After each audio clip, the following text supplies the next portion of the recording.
Hello दोस्तों, स्वागत है आप लोग आरपी10 करियर में। सो गाइस, मेरा नाम है Rohit Prajapati and today we are going to discuss about MBA in e commerce. E commerce एक एमबीए की स्पेशलाइजेशन है जो कि काफ़ी टाइम पहले से ही इंट्रोड्यूस की जा चुकी है। बहुत सारे टॉप एमबीए कॉलेज और ऑलमोस्ट सभी एमबीए कॉलेज इस स्पेशलाइजेशन पे फोकस कर चुके हैं। उन्हें समझ आ चुका है कि भाई आने वाले टाइम में इसका बहुत ज़्यादा स्कोप है और रिसेंट में अभी भी के करंट के टाइम में भी इसका काफ़ी स्कोप है।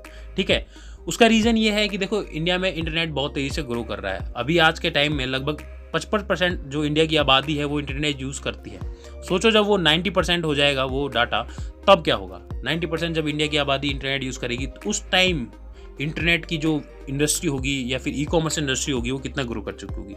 उसका रीज़न यही रीज़न है कि ई कॉमर्स वेबसाइट्स और ई कॉमर्स इंडस्ट्री में काफ़ी स्कोप है। अगर आप उस इंडस्ट्री में जॉब करने का सोच रहे हो या खुद का कोई स्टार्टअप करने का सोच रहे हो तो बहुत स्कोप है। अब देखो, बात कर लेते हैं इस ई कॉमर्स स्पेशलाइजेशन के बारे में। देखिए, MBA in e commerce is one of the current popular specialization of MBA. जैसे कि मैंने बताया, बहुत ज़्यादा पॉपुलर स्पेशलाइजेशन है। ठीक है, in this specialization more focus is on e commerce sector and how this sector work. ज़्यादा से ज़्यादा फोकस आपका ये रहेगा। देखो, आगे चल के हम इसमें सिलेबस के बारे में डिस्कस करेंगे, जॉब सेक्टर्स है ना, और आपके कॉलेज की फीस या सैलरी वगैरह कितना मिलती है। जैसे कि सैलरी पे फोकस मत करिए। खुद का जब भी आप पढ़ाई करें तो हमेशा कोशिश करें कि खुद का कुछ मैं करना चाहता हूँ या खुद का कुछ बिजनेस स्टार्ट करूँगा, उस चीज़ के पर्सपेक्टिव से पढ़ें तो ज़्यादा अच्छा रहेगा आपके लिए। सैलरी तो बाय प्रोडक्ट होती है। आपका जो अर्निंग अगर खुद बिजनेस करते हो तो वो बाय प्रोडक्ट होता है। तो more focus gain your knowledge. ठीक है, अपने नॉलेज को बढ़ाने में फोकस करिए। तो इसमें ज़्यादा फोकस आपका यही रहेगा कि भाई ई कॉमर्स इंडस्ट्री वर्क कैसे करती है, कैसे वो सप्लाई चेन क्रिएट हो रखा है, कैसे एक प्रोडक्ट मतलब हिमाचल में कोई प्रोडक्ट बेच रहा है तो वो करेला में कैसे पहुंच जाता है। तो ये सारा सिस्टम आपको समझ में आएगा। ऑनलाइन वेबसाइट कैसे मैनेज होती है, कैसे डाटा माइनिंग होती है, डाटा के ऊपर कैसे वर्क किया जाता है। एनालिटिक्स भी एक स्पेशलाइजेशन है एमबीए में। ठीक है, उसके ऊपर भी हमने वीडियो बना रखी है। कई सारी स्पेशलाइजेशन के ऊपर हमने वीडियो बना रखी है। डिजिटल मार्केटिंग, ये सारे के सारे फ्यूचरिस्टिक स्पेशलाइजेशन है गाइस। इन स्पेशलाइजेशन में जो एमबीए आज के टाइम में करेंगे ना तो उनका ज़्यादा करियर में फ्यूचर में काफ़ी अच्छा ग्रोथ होने के चांसेस हैं।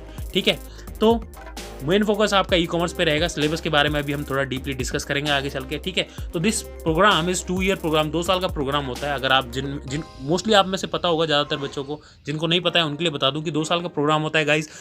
4 सेमेस्टर में बटा हुआ होता है। लगभग 1 साल में 2 सेमेस्टर, हर साल में 2 सेमेस्टर आपके होते हैं। ठीक है, एलिजिबिलिटी क्राइटेरिया की बात करें तो गाइस, एलिजिबिलिटी क्राइटेरिया आपकी 50% आपके ग्रेजुएशन में होने चाहिए। सफिशिएंट है इतना। फिर उसके कॉलेज पे डिपेंड करता है कि कौन से कॉलेज में जा रहे हो, उसके हिसाब से कौन सा एंट्रेंस एग्जाम वो लोग एक्सेप्ट करते हैं।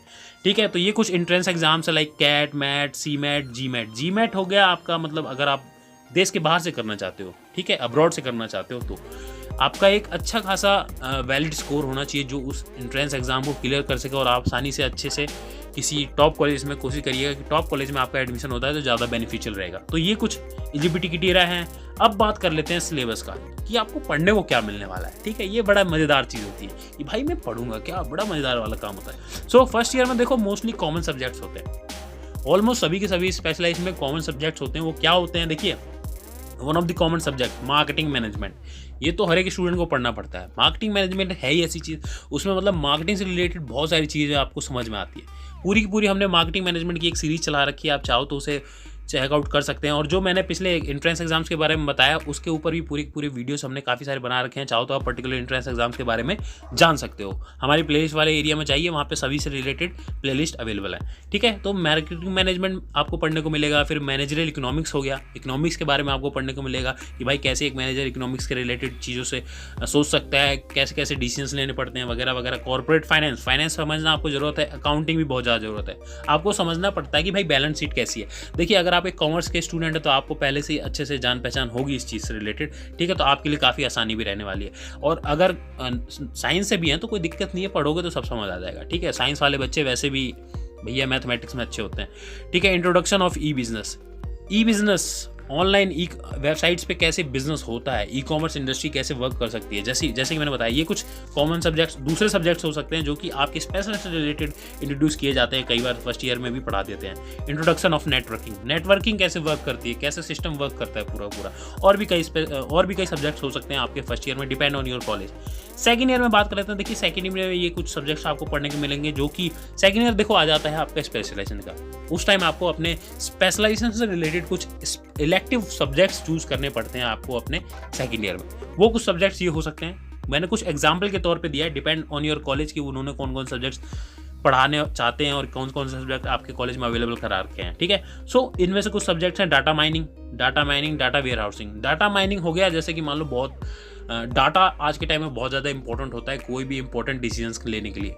खास तौर पे जब इंटरनेट की बात की जाए तो इंटरनेट के ऑनलाइन वेबसाइट सॉफ्टवेयर बड़ी बड़ी कंपनी होती हैं वो डाटा पे बहुत वर्क करती हैं। डाटा स्टैटिस्टिक्स, ठीक है, स्टैटिस्टिक्स की आपको अच्छी नॉलेज होनी चाहिए, आपको समझ आना चाहिए कैसे वर्क करता है। अगर आप एक कंप्यूटर फील्ड से हो ना तो आपके लिए तो एडवांटेज है ई कॉमर्स इंडस्ट्री, क्योंकि आपको पहले से कंप्यूटर रिलेटेड वेबसाइट डेवलप करना ये सारी चीज़ें आपको पहले से ही अच्छी लगती होंगी, ठीक है। तो ये आप आसानी से पढ़ सकते हो। अगर आप नहीं भी हो कंप्यूटर से रिलेटेड तो ऐसी बात नहीं है कि चीज़ें सीखी नहीं जा सकती, इंसान को सब कुछ सीखते रहना चाहिए। फिर आता है e commerce strategy. E commerce industry में कौन कौन सी स्ट्रेटजी फॉलो करी जाती है, ठीक है। ये कुछ लैंग्वेजेस भी आपको पढ़ सकते हैं, जैसे कि जावा लैंग्वेज हो गया। ये ज़्यादातर ऑनलाइन वेबसाइट वगैरह जो डेवलप की जाती हैं, जो ऑनलाइन प्लेटफॉर्म डेवलप किए जाते हैं, एप्लीकेशंस, एंड्रॉइड एप्लीकेशंस डेवलप किए जाते हैं, उनसे रिलेटेड लैंग्वेज है। HTML वेबसाइट डेवलप करने के लिए यूज़ होती है। वैसे तो वेबसाइट के लिए और भी कई सारे सॉफ्टवेयर प्रोग्रामिंग लैंग्वेज है, लेकिन HTML बहुत बेसिक है, कॉमन है, आपको शुरुआत में समझना जरूरी है, ठीक है। तो आपके लिए बेसिक फंडामेंटल है वेबसाइट कैसे वर्क करती है। तो मोस्टली ज़्यादातर वेबसाइट्स HTML से रिलेटेड प्रोग्रामिंग से लिखी जाती हैं, ठीक है। फिर आ जाता है प्रोजेक्ट वर्क। प्रोजेक्ट पे आपको वर्क करने को मिलेगा जो कि पर्टिकुलर स्पेसिफिकली आपके ई कॉमर्स इंडस्ट्री रिलेटेड होगा। आप जिस स्पेशलाइजेशन में पढ़ो ना उसी स्पेशलाइजेशन से रिलेटेड प्रोजेक्ट भी करना चाहिए ताकि आपको उसमें डीप नॉलेज इंक्रीज हो। Web publishing and hosting, website कैसे पब्लिश होती है। देखिए वैसे तो बड़ा आज के टाइम में यूट्यूब पे वीडियोज़ अवेलेबल हैं, आप ढेरों सारी वीडियोज़ हैं, आप चेकआउट कर सकते हैं कि आपको पहले ही समझ आएगी भाई वेब पब्लिशिंग कैसे करनी होती है, होस्टिंग कैसे करनी होती है। इवन आप सीख सकते हो कि वेबसाइट डेवलपमेंट कैसे करनी होती है। बहुत नॉलेज है यूट्यूब पे ही, तो ये सारी चीज़ें आपको पढ़ने को मिलेंगी कुल मिला के गाइस। आगे बात कर लेते हैं। देखिए जॉब सेक्टर्स कौन सा है। पूरा का पूरा ई कॉमर्स इंडस्ट्री आपके लिए जॉब के लिए अवेलेबल है, ठीक है। बहुत सारी वेबसाइट्स हैं, ऑनलाइन प्लेटफॉर्म है, अमेजोन है, फ्लिपकार्ट है, स्नैपडील है, मिंत्रा है, मेक माई ट्रिप है, बुक माई शो है ना, ईबे है, मतलब बहुत सारी वेबसाइट है। ये तो कॉमन वेबसाइट्स हो गई। और जो पर्टिकुलर कोई कंपनी है वो अपने प्रोडक्ट से रिलेटेड जो मान लो कोई स्पेसिफिक प्रोडक्ट बनाती है, मान लो कोई कंपनी क्या कहते हैं इलेक्ट्रॉनिक्स प्रोडक्ट बनाती है, उन्होंने खुद के भी अपने वेबसाइट क्रिएट कर रखे होते हैं। आप अगर मान लो पर्टिकुलर एक लैपटॉप खरीदना चाहते हो तो उनकी डायरेक्ट वेबसाइट पे जा सकते हो, वहीं से डायरेक्ट ऑर्डर कर सकते हो और आपके होम डिलीवरी कर देंगे। तो ऑलमोस्ट सारी की सारी इंडस्ट्री खुद का भी अपना वेबसाइट डेवलप कर रही है ताकि कस्टमर्स को ईजी हो उनके प्रोडक्ट खरीदना, ठीक है। तो ये ई कॉमर्स वेबसाइट इंडस्ट्री आप यहाँ इस एरिया में जा सकते हो। सॉफ्टवेयर कंपनीज भी आपको हायर करती हैं। Any organization which have online platform for their consumers and customer, जो भी कंपनी हो, जैसे कि मैंने बताया जो भी कंपनी हो जिन्होंने भी ऑनलाइन प्लेटफॉर्म अपना तैयार कर रखे हो वहाँ पे आपकी जॉब्स अवेलेबल हैं, ठीक है। तो बहुत तगड़ा स्कोप है और जैसे जैसे इंटरनेट ग्रो करेगा तो बल्ले बल्ले ही है, ठीक है भाई। अब आ जाती है बात सैलरी एंड फीस की। Salary depends on your knowledge and skills, सीधी सी बात है। सैलरी आपकी नॉलेज एंड स्किल्स पे डिपेंड करता है। जितनी अच्छी नॉलेज होगी, चाहे आप एवरेज कॉलेज से हो चाहे टॉप कॉलेज से हो, नॉलेज एंड स्किल्स पे फोकस करिए। टॉप कॉलेज में भी होकर आपके पास स्किल्स नहीं होंगी, हाँ वो थोड़ा बैज आ जाता है कि भैया टॉप कॉलेज में हो, लेकिन स्किल्स नहीं होंगी ना तो वो भी आपके रिजेक्ट करके चले जाएंगे, जॉब नहीं मिलने वाली वहाँ भी। तो स्किल्स पे फोकस कीजिए और थोड़ा सा एक एडवांटेज हो जाता है अगर आप टॉप कॉलेज में रहते हैं और स्किल्स पे भी वर्क करते हैं तो अच्छा पैकेज मिल जाता है। एवरेज कॉलेज में रहते हैं, स्किल्स पे वर्क करते हैं, ठीक ठाक मिल जाता है, उतना हाई नहीं मिलता लेकिन मिल जाता है। तो डिपेंड ऑन योर कंडीशन, आपकी फाइनेंशियल कंडीशन क्या है। और हमेशा कॉलेज चूज़ करते वक्त चेक करिए ROI क्या मिलने वाला है, रिटर्न ऑन इन्वेस्टमेंट, आप जितना पैसा लगाने वाले हो उसका रिटर्न कितना मिलेगा, ठीक है। इस हिसाब से कॉलेज चूज़ करिए। फिर आ जाती है बात गाइस फीस पे।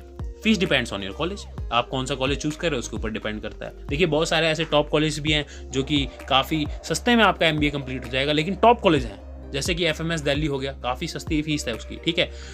तो ऐसे ही बहुत सारे कॉलेज भी होते हैं जो कि टॉप लेवल पे होते हैं फिर भी सस्ती फीस होती है, और बहुत सारे ऐसे नॉर्मल कॉलेज होते हैं जिनकी फीस बहुत हाई है लेकिन कुछ है नहीं उसमें, ठीक है। तो डिपेंड, चूज़ करिए, सोच समझ के चूज़ करिए और कोशिश करिए कि टॉप कॉलेज में जाने की कोशिश करिए। टॉप 50, टॉप 60, 70 तक जाइए, ठीक है। और या फिर ज़्यादा ज़्यादा अपने स्टेट लेवल की कोई भी टॉप यूनिवर्सिटी या टॉप कॉलेज से आप MBA कर सकते हो, ठीक है, अगर आपका टॉप लेवल में टॉप 50 में नंबर नहीं आता है तो गाइस कुल मिला के यही था इस वीडियो में। आशा करता हूँ आपको इस वीडियो से काफ़ी कुछ जानने को मिला होगा, काफ़ी कुछ समझने को मिला होगा ई कॉमर्स इंडस्ट्री के बारे में, ई कॉमर्स स्पेशलाइजेशन के बारे में।